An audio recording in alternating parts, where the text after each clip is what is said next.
Bonjour. Aujourd'hui, on poursuit notre série de capsules sur aller à Jésus. Aujourd'hui, on va regarder une histoire particulière. Un homme qui était vraiment violent. Violent envers les autres, mais violent aussi envers lui-même. Sa vie était totalement désordonnée. Cet homme-là, il était possédé d'une multitude de démons. Peut-être que vous allez vous dire aujourd'hui, oui, mais on ne vit pas ça aujourd'hui. Mais ce que je voudrais qu'on retienne de cette histoire-là, c'est que cet homme-là est un homme violent. Cet homme-là était aussi violent avec lui-même. Et des fois, dans nos vies, on est là.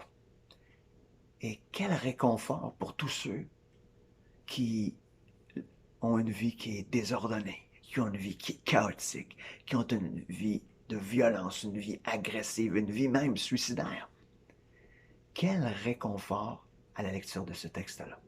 Donc, on va tourner aujourd'hui dans Marc 5, du verset 1 au verset 7. Ils arrivèrent à l'autre bord de la mer, dans le pays des Gadaréniens. Aussitôt que Jésus fut hors de la barque, il vint au-devant de lui un homme sortant des sépulcres et possédé d'un esprit impur.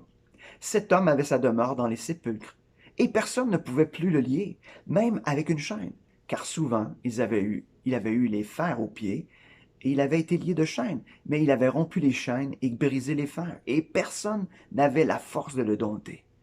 Il était sans cesse, nuit et jour, dans les sépulcres, et sur les montagnes, criant et se meurtrissant avec des pierres.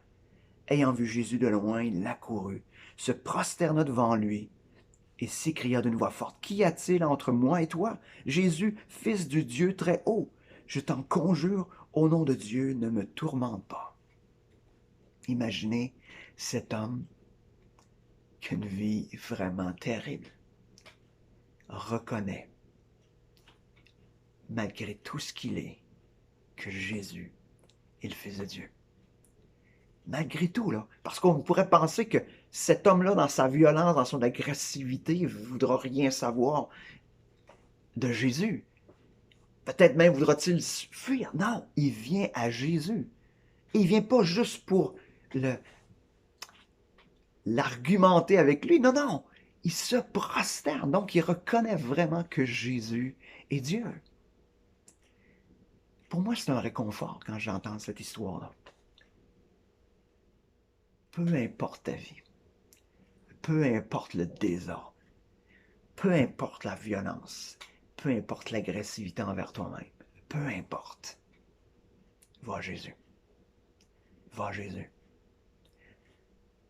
Parce que pour cet homme-là, ça lui a valu la peine d'aller à Jésus. Non seulement il le guérit, il l'a délivré de tous ces démons-là, mais Jésus lui a donné un mandat, le plus beau des mandats. Il a dit, va dans ta ville et va raconter ce que je t'ai fait. Va raconter comment ta vie a été transformée par cette rencontre avec moi.